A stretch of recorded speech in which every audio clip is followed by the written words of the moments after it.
If chaos feeds on suffering, on the screams of the dying and the anguish of the conquered, then wouldn't slaughtering billions of humans who held differing views empower the very forces the Emperor claimed to be fighting? That question isn't rhetorical. It has a mechanical answer grounded in how the warp actually functions, and this script is going to work through that answer one step at a time, beginning with the engine and ending with the machine the Emperor built to run it. The warp, one sentence for anyone arriving fresh, is an immaterial dimension that functions as an emotional mirror for all mortal life, where the accumulated weight of grief, rage, hope, and despair has crystallized over millennia into four focused, self-aware entities. The Chaos Gods, beings forged completely from powerful emotions and concepts, who remain utterly dependent on the mortals whose feelings created and sustain them. That is the mechanism. What the Emperor poured into it for 200 years is the argument.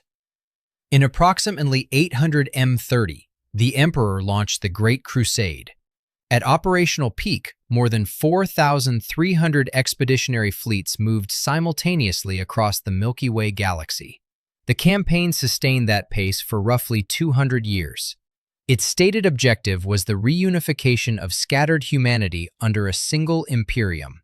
Every human world, every surviving colony, every pocket of civilization that had endured the age of strife brought back under one banner and one set of laws. The doctrine governing that reunification was called the imperial truth, an aggressively atheistic, materialist, and rationalist ideology that explicitly rejected religion, superstition, and worship of any kind, up to and including worship of the Emperor himself. Science, logic, reason. The universe contained no gods. The Emperor would take some pains to insist on that point. The imperial truth wasn't offered for debate. It was a condition of compliance, and compliance was enforced by the most powerful military apparatus in recorded human history.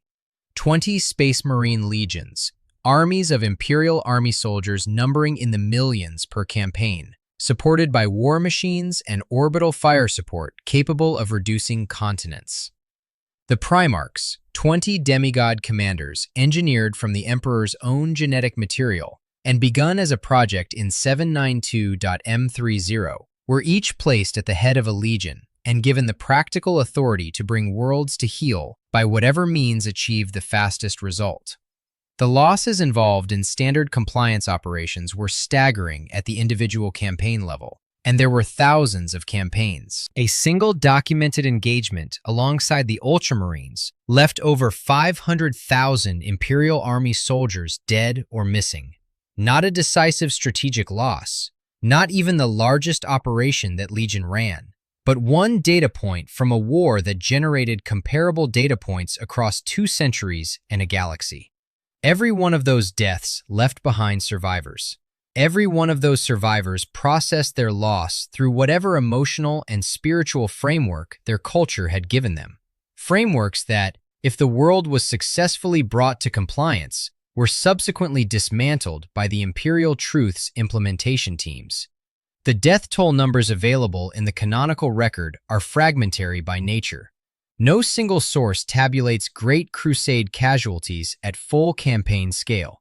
What the record does confirm is the warp-level consequence when those numbers crossed certain thresholds. The Argolian massacres, conducted by the Wordbearers Legion, generated a death toll so large that demons began to respond to what the canonical record describes as the death scream of billions echoing through the warp. Not an analogy, actual entities within the immaterium registering the signal produced by mass death at sufficient scale and moving in response to it. The canonical precedent for this mechanism goes further back than the Great Crusade itself. During the Necron Old One War in galactic prehistory, quintillions of souls flooded into the immaterium, wrathful, hateful souls whose entire way of existence had been obliterated, and poisoned the warp at a cosmic scale. That event is the proof of principle for what the Great Crusade was doing in smaller increments across its entire duration. Sufficient mass death, generating sufficient emotional intensity, creates direct and measurable effects in the immaterium. The Great Crusade wasn't the first time this happened. The Emperor, a being described in the lore as having long experience of the Chaos Gods, had access to the historical memory of what mass suffering does to the warp. The Argolian massacres confirmed the mechanism was active in real time during the Crusade itself, not as a future risk, not as a theoretical model, but as a documented event producing demonic responses. 200 years, more than 4,300 fleets, constant. To understand the specific damage done when the imperial truth reached a world with a functioning religious culture, the damage has to be traced through what organized religion actually provides to a human community, not as doctrine, but as infrastructure. Religious practice is the primary technology through which human communities process unbearable experience collectively. The funeral rite transforms private grief into shared acknowledgement. The cosmological framework makes suffering comprehensible. Your loss isn't random noise in an indifferent universe.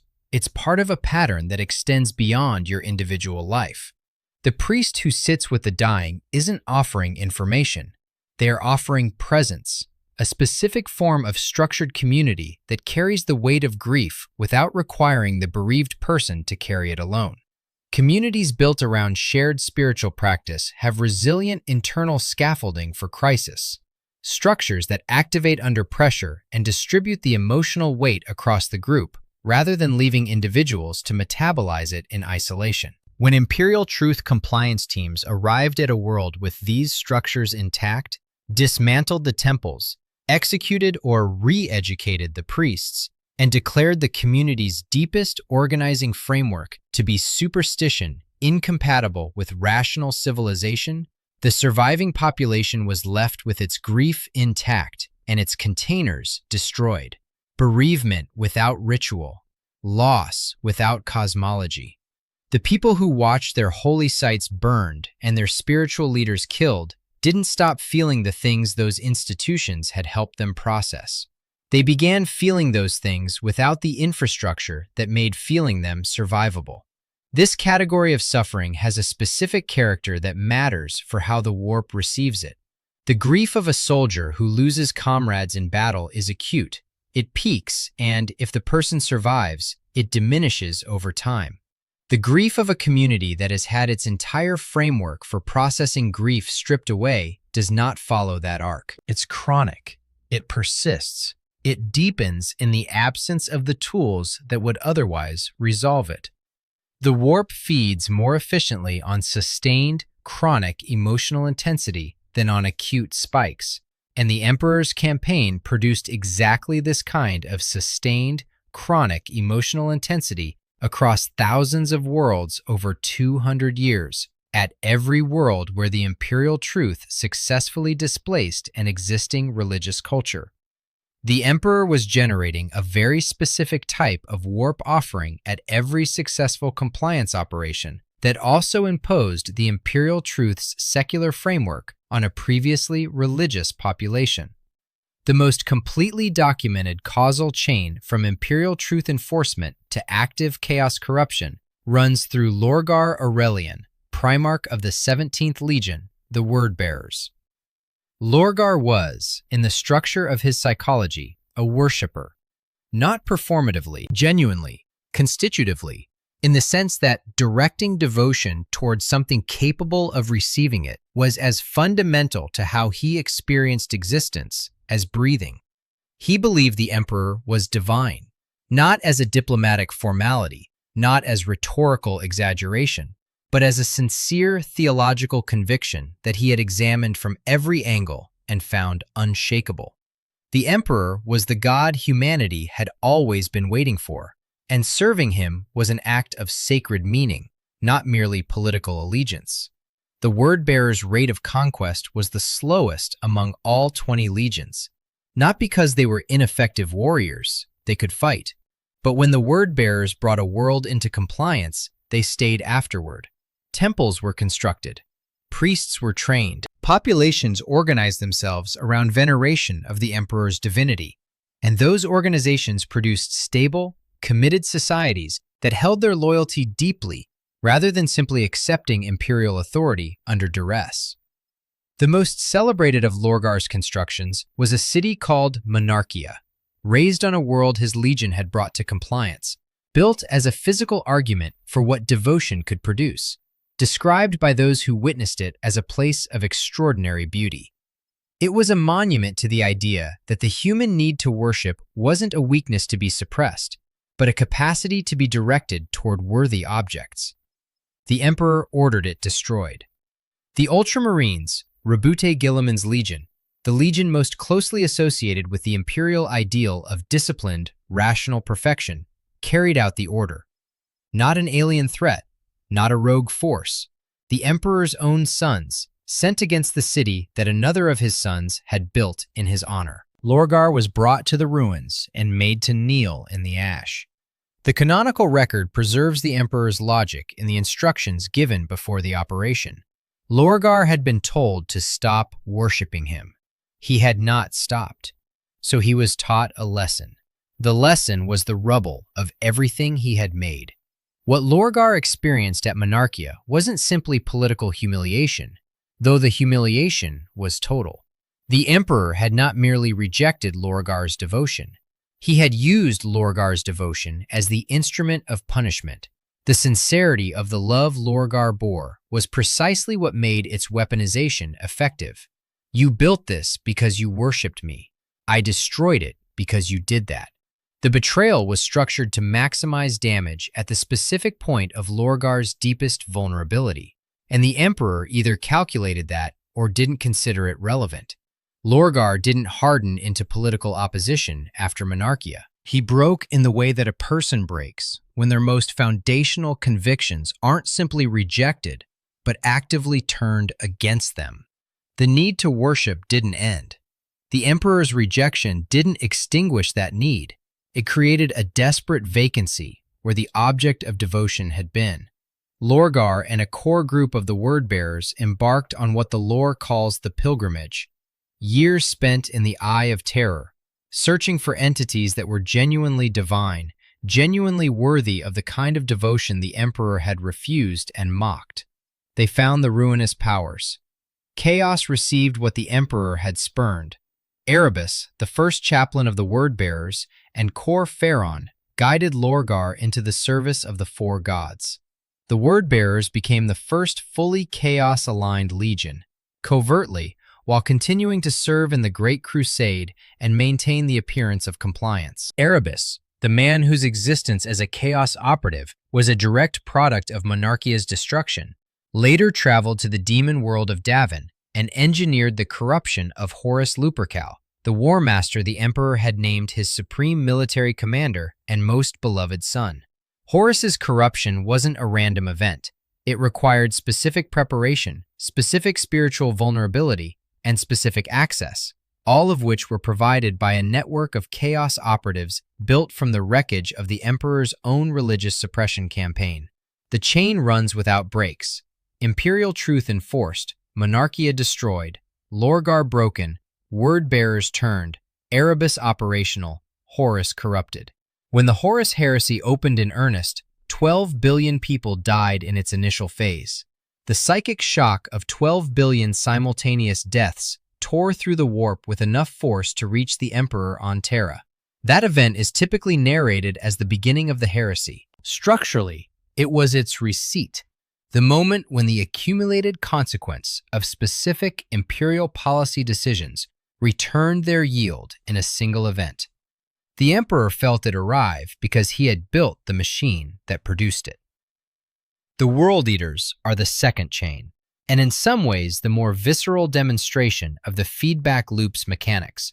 Because with Angron, the Emperor's construction of the perfect corn offering isn't distributed across decades of policy. It's concentrated in a single being and his legion over a span of 2 centuries. Angron was found on the slave world of Nuceria. He had been enslaved, and his captors had subjected him to a surgical procedure that installed cranial implants known as the butcher's nails, devices inserted directly into his skull that continuously stimulated the brain's aggression centers, amplifying speed, strength, and violence in a permanent, uncheckable loop. The nails didn't simply augment his existing neurology. The procedure had removed whole sections of his brain and nervous system and replaced them with the implants. The butcher's nails weren't additions to Angron's mind. They were substitutes for the parts of it that no longer existed. The Emperor's own technomages, assigned to assess the implants upon Angron's retrieval, arrived at the same definitive conclusion. The nails couldn't be safely removed. To extract them was to kill him. By the time the Emperor located him, Angron had organized a slave rebellion on Nuceria and was leading the final remnant of his gladiator companions, men and women who had fought alongside him for years, who constituted the only family his existence had produced, in a last stand against overwhelming slavers' forces. They were outnumbered. They were starving and freezing in terrain that worked against them. The outcome was certain, and Angron had accepted it. He had chosen to die there, on that hill, alongside the people who meant something to him. His chosen death was the only meaningful act of agency his life of slavery had left available to him. He wasn't looking to survive. He had already made his peace. The Emperor teleported him off the hill while the battle was still in progress. His brothers and sisters were slaughtered in the time it took the teleportation to complete. Angron arrived in the Emperor's presence having been severed mid-battle from the only ending that would have given his life shape. His first recorded exchange with the Emperor reflects this precisely. He said, bitterly, that he had died down there with his brothers and sisters, freezing, starving. He wasn't describing survival. He was describing what had been taken from him. The Emperor had not freed him. He had extracted him from his chosen death in order to make him useful. And then the technomages confirmed there was nothing they could do about the devices in his skull. So Angron went to war as he was, carrying the butcher's nails across every campaign the 12th Legion fought. He imposed them on his entire legion. Every warrior of the World Eaters received the butcher's nails. The legion had previously operated under the name the Warhounds and maintained a degree of discipline. Under Angron and the nails, the trajectory bent in only one direction. The implants unlocked aggression that was all but impossible to temper once it had full reign. The World Eaters on the battlefield were a force that could be pointed, but not fully governed, and the point at which this became a crisis rather than a tactical liability is documented in a single event. On the world of Genna, the World Eaters slaughtered the complete planetary population in a single night. Every living person on Genna, one night. The Emperor publicly censured Angron for Genna. He sent 2 other Primarchs to convince him to halt the implantation program across the Legion. Angron refused. The Emperor accepted that refusal and continued deploying the World Eaters through the remainder of the Great Crusade. The decision to continue deploying them, after Genna and after the formal objections were rebuffed, indicates that at the level of Imperial command, the utility of the 12th Legion outweighed the documented costs of what the nails were producing. Angron himself articulated what the World Eaters were, with the directness of a being in whom the nails had burned away capacity for polite framing. His legion was made to be the monsters no one else could be, and they had embraced that purpose. Tens of thousands of Butcher's Nails veterans on an open battlefield, with no effective restraint on the aggression the implants produced. The psychological effect on planetary populations that received word of their approach preceded them and shaped compliance decisions across the crusade. That was the function. The Emperor had designed a terror weapon, lost the ability to control it before the crusade was half complete, and continued to use it. Every kill the World Eaters made in the Emperor's service, every act of uncontrolled carnage generated by neurological implants that the Emperor's own specialists had confirmed were permanent and irreversible. Every compliance operation across 2 centuries in which tens of thousands of warriors with unchecked aggression amplification devices in their skulls fought under the Emperor's banner. All of it poured directly into the account of a specific warp entity, Khorne, the Blood God. The entity the canonical record describes as having inherited the instinctive values of martial honor, pride, and bravery, alongside the hunger for blood and skulls that makes his followers among the most feared forces in existence. Khorne's nature isn't simple sadism. His ideal is the warrior who gives everything to combat, who despises cowardice and sorcery and deception, who fights because fighting is the highest expression of what they are. The World Eaters, by the time the heresy arrived, were an argument for that ideal made in flesh and cranial hardware. 200 years of sanctioned, imperial-branded, Primarch-led slaughter, delivered by warriors surgically altered to experience combat as their closest approximation of peace. Khorne received all of it. Angron ascended to Demon Prince of the Blood God during the heresy. That outcome wasn't imposed on him from outside by a chaos recruitment process. The Emperor's technomages built the neurological conditions for it. The Emperor's extraction from New Syria provided the foundational betrayal that defined Angron's relationship with authority for the rest of his existence. The Emperor's deployment decisions sustained the process for 2 centuries. The Chaos Gods simply recognized what had already been constructed and welcomed it. A question the predecessor material never adequately addressed: do the Chaos Gods represent positive emotions as well as negative ones? The answer matters more for this argument than it might initially appear. Khorne, as noted, embodies genuine martial values: honor, pride, bravery. The code is real even when what it produces is horrific. Khorne's devoted followers aren't the galaxy's random sadists. They are warriors who have committed everything to mastery of combat, who hold specific principles about how war should be conducted, and who will die before violating those principles. The darkness of Khorne's nature does not cancel the genuine values at its core. Both are real simultaneously. Tzeentch, the architect of fate, feeds on hope, ambition, the refusal to accept that the present arrangement of things is final. Every scholar who pushes past approved limits of knowledge, every prisoner who maintains belief in a different future, every strategist who sees the current order as a problem to be solved, these feed Tzeentch. His nature encompasses the desire for change, growth, and the becoming of something greater, not only the scheming and manipulation that serve as his darkest expressions. Nurgle, the Plague Father, grows in part from acceptance and communal warmth. His followers share their afflictions. The terror of death dissolves in his embrace, replaced by a specific form of unconditional belonging. You won't be abandoned regardless of your condition, regardless of how far the rot has progressed. The canonical descriptions of Nurgle's realm consistently note its strange joy. The relief his worship offers is real, even as the cost is total. He represents the positive face of surrender to what can't be controlled, the release that comes from finally stopping the fight against inevitability. Slaanesh, the Prince of Excess, feeds on passion and the pursuit of perfection. Before the Dark Prince's most destructive aspects take hold, what Slaanesh represents is the complete rejection of half measures, the artist who destroys acceptable work in search of the right version, the craftsman who returns to the same problem 100 times because anything less than precise is intolerable, the warrior who trains beyond any reasonable requirement because they can't stop until their form is correct. Total commitment to excellence in any direction, the pursuit of the transcendent experience. Now apply that to the Great Crusade in its totality.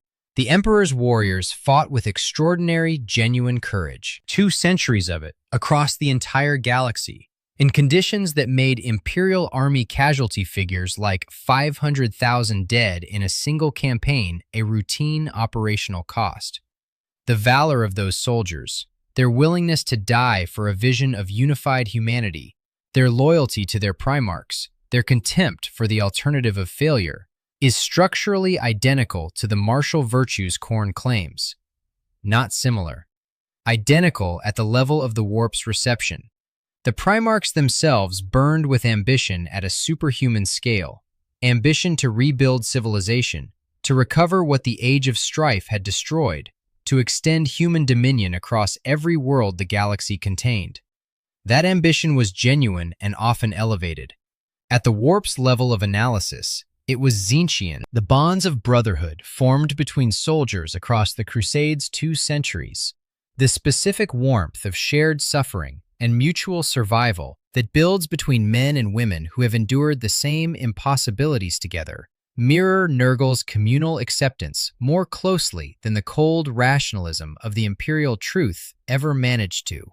And the Great Crusade's founding vision, a perfected, unified humanity achieving its ultimate collective potential, is a Slaneshi aspiration described in rationalist language, the pursuit of the transcendent made institutional.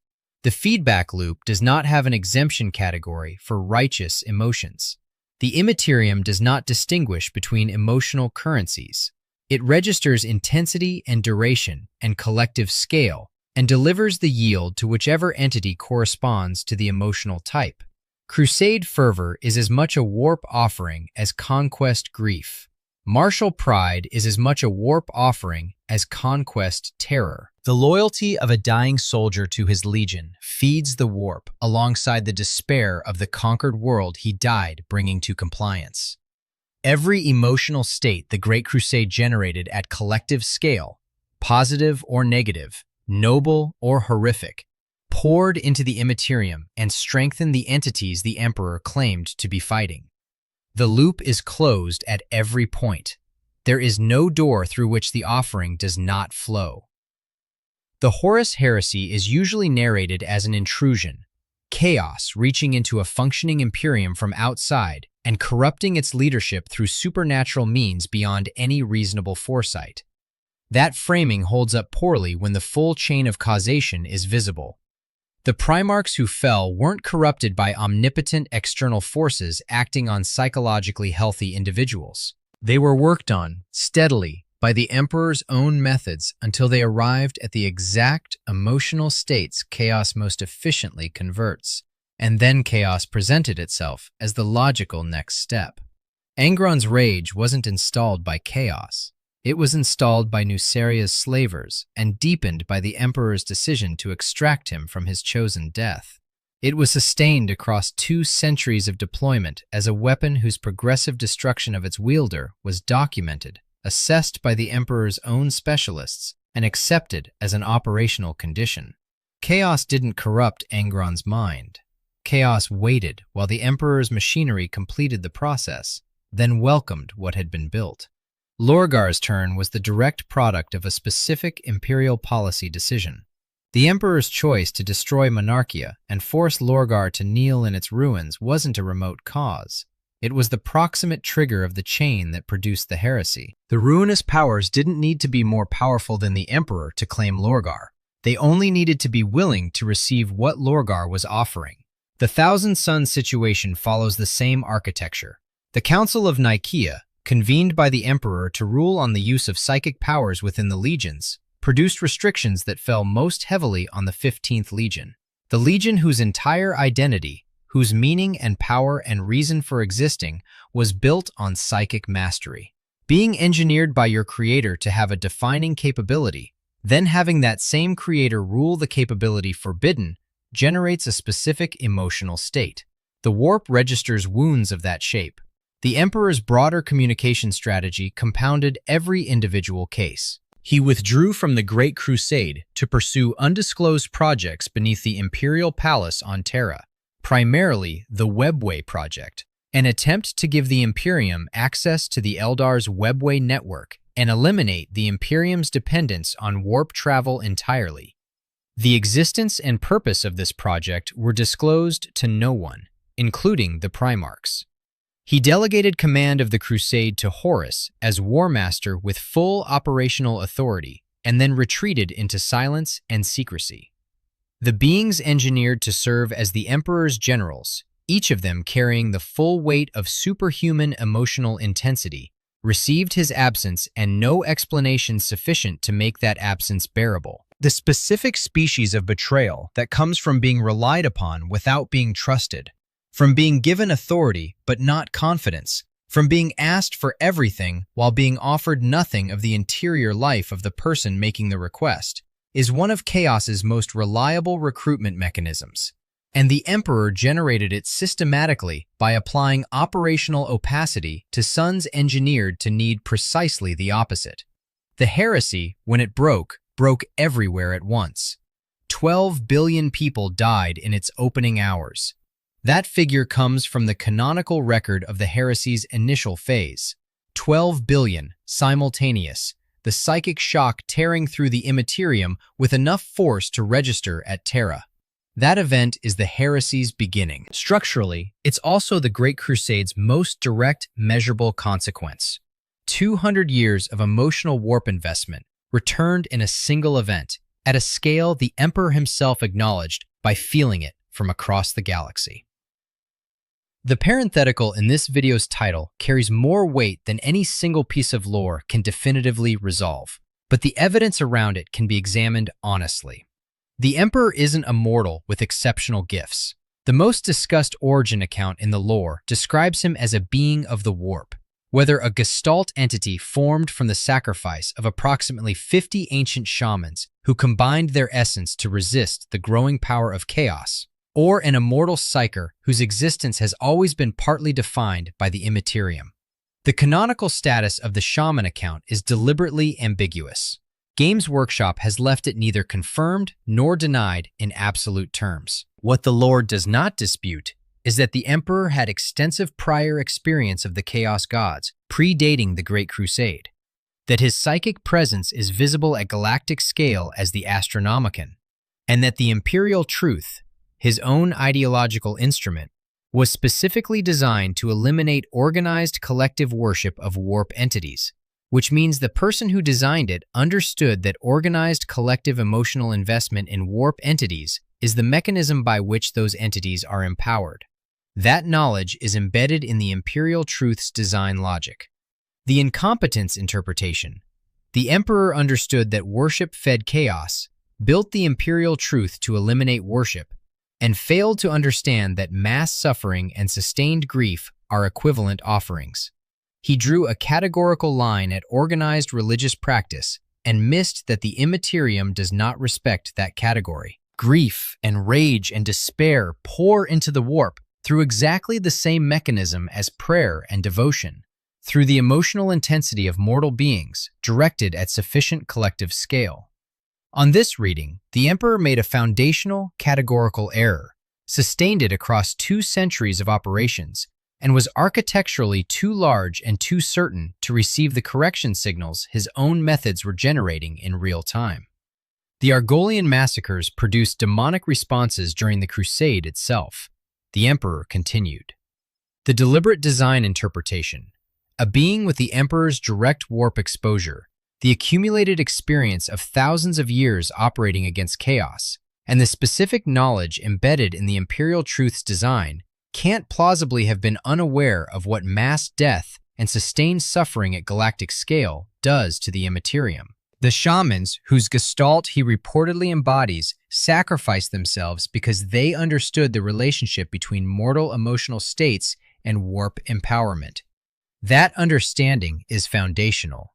His withdrawal from the Crusade to build the Webway Project, an initiative designed specifically to route human civilization around the warp, to eliminate the Imperium's structural dependence on the dimension that the Chaos Gods inhabit, is consistent with a being who understood that the Crusade was feeding the warp and was attempting to build an exit before the consequences arrived. The heresy interrupted the Webway Project before it reached completion. The exit wasn't ready when the bill came due. No canonical source in the available lore resolves this. The Black Library novels that approach the Emperor's interior perspective are careful with what they confirm. What exists isn't a confession, but a pattern. A being possessing every faculty required to have foreseen the feedback loop, making every decision that guaranteed the loop would close, then retreating to build an escape route that didn't finish in time. The difference between those 2 verdicts, the catastrophic categorical error and the deliberate calculation, is the difference between a surgeon who kills a patient through willful blindness and one who kills through calculation. Both verdicts require accepting that the Emperor's methods produced the catastrophe. The only question the lore leaves genuinely open is whether he chose it or whether he simply failed, across 200 years of corroborating evidence, to prevent it. The patient does not survive either outcome. Return to where this began, not with the same words, but with the same question now answered. The chaos gods were forged from powerful emotions and remain utterly dependent on the mortals whose feelings sustain them. This is established canon, not interpretive claim. The Great Crusade operated over 4,300 expeditionary fleets for 2 centuries. Single compliance operations cost 500,000 Imperial Army soldiers in documented instances. The Argolian massacres generated casualties at a scale that produced direct demonic response in the warp during the Crusade's own conduct. The Emperor's method of enforcing the imperial truth systematically dismantled the psychological frameworks through which human communities processed grief, leaving populations with their suffering intact and their containers destroyed, generating sustained chronic emotional intensity at warp feed scale across thousands of worlds. Lorgar's churn to chaos is a documented causal chain without missing links. Imperial truth enforced, Monarchia destroyed by the Emperor's direct order, Lorgar driven to the pilgrimage, word-bearers converted, Erebus operational, Horus corrupted, 12 billion killed in the heresy's opening phase, warp shockwave reaching Terra. Angron's existence as a demon prince of Khorne is the product of Nuceria's slavers, the Emperor's extraction, 2 centuries of sanctioned carnage with irreversible neurological damage the Emperor's own specialists confirmed couldn't be treated, and a calculation that a ruined Primarch was still useful. Khorne received it all, the martial honor, the pride, the bravery, and the blood, delivered across 200 years by tens of thousands of warriors the Emperor built and ran and kept deploying after losing control of them. The positive aspects of the Chaos Gods close the remaining gap.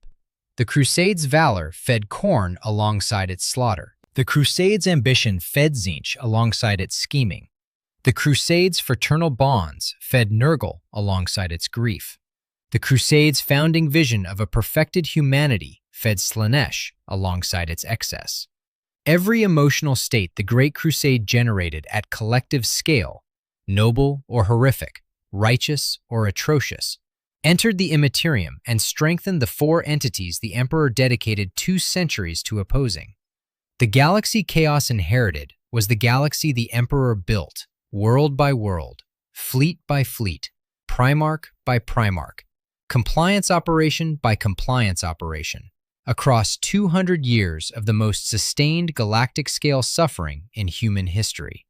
Whether he built it knowingly, the verdict belongs to you. Subscribe for more arguments like this one.